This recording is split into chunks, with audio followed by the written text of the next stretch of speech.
Cinema మొత్తం అయిపోయాక రామ్ చరణ్ గారు చెప్పిన డైలాగే గుర్తొచ్చింది. అదేంటంటే, సినిమా చూడటానికి నేను ఇంత పోరాడాల్సి వచ్చిద్దని నేను ఎప్పుడు అనుకోలేదు. ఇంతకి మ్యాటర్ ఏంటంటే, పెద్ద మూవీ చూసా, నాకైతే అంతేం అనిపించలేదు. ఎన్నోసార్లు మనం చూసిన స్టోరీ అన్నీ ప్రిడిక్టబుల్, ఏది కొత్తగా లేదు. ఏ ఎక్స్పెక్ట్ అయినా సరే బుచ్చిబాబు గారు ఆ రేంజ్లో తీసుకెళ్ళలేకపోయారు. నేనైతే పర్లేదు, ఒక డీసెంట్ మూవీ అయితే చూడగలిగా బుచ్చిబాబు నుంచి. మరీ అంత సాటిస్ఫాక్షన్ కాదు. అంటే వీళ్ళు ఓవరాల్గా ఎక్కడెక్కడో బిల్డప్లు ఇచ్చేసారు. రామ్ చరణ్ గారైనా, జగపతి బాబు గారైనా, వీళ్ళందరూ ఏంటంటే ఈ మూవీ అసలు రామ్ చరణ్ గారి కెరియర్లో బిగ్గెస్ట్ హిట్ అయిపోయింది. ఇట్లా ఇచ్చేసరికి నేను ఎక్స్పెక్టేషన్స్ పెట్టేసుకున్నా. బుచ్చిబాబు మంచి కంటెంట్ ఉన్న మూవీ తీసాడు, ఏదో డిఫరెంట్గా చేయబోతున్నాడని. తీరా మూవీ చూస్తే అంతేం లేదు. ఇంకా ఓవరాల్గా మూవీ గురించి మాట్లాడేసుకుందాం.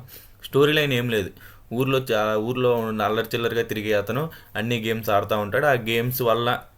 ఆ గేమ్స్ని ఉపయోగించుకొని తన ఊరికో మంచి పని చేయాలనుకుంటాడు. ఆ మంచి పని చేసే ప్రాసెస్ ఏంటి, ఆ ఊర్లో ఉన్న వాళ్ళకి మన హీరోకి పడే ఇబ్బందులు, ఆ గొడవలు, ఈ చుట్టూ తిరుగుతూ ఉంటుంది స్టోరీ. ఓవరాల్గా అసలు మూవీలో నాకు one of the best negative ఏదైనా అనిపించిందంటే జాన్వీ కపూర్ గారు.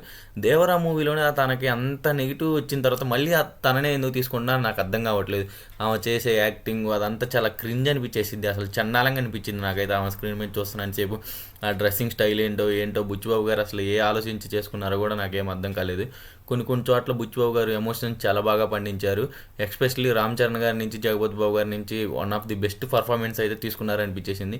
రామ్ చరణ్ గారు కొట్టేశారు. రంగస్థలం వైబ్స్ మనకి చాలా బాగా కనబడతాయి. అంటే ఆ రేంజ్ యాక్టింగ్ అయితే రామ్ చరణ్ గారు చేశారు. జగపతి బాబు గారి నుంచి కూడా ఒక ఫ్రెష్ లుక్ అయ్యేసరికి మనం చాలా ఈజీగా కనెక్ట్ అయిపోతాం.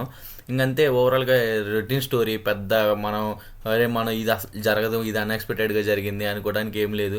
అలా అలా వెళ్ళిపోతూ ఉంటుంది మూవీ. అక్కడక్కడ బోర్ కొడుతూ ఉంటుంది. ఏఆర్ రెహమాన్ గారి మ్యూజిక్ ఉంటుంది కదా, మరి ఆ రేంజ్ మ్యూజిక్ అయితే ఏఆర్ రెహమాన్ గారు ఇవ్వలేదు. ఒక స్పోర్ట్స్ డ్రామా అంటే ఏఆర్ రెహమాన్ గారి నుంచి నేనైతే బిగిలి అదిరింది ఈ టైపు మ్యూజిక్ అయితే నేను ఎక్స్పెక్ట్ చేశాను.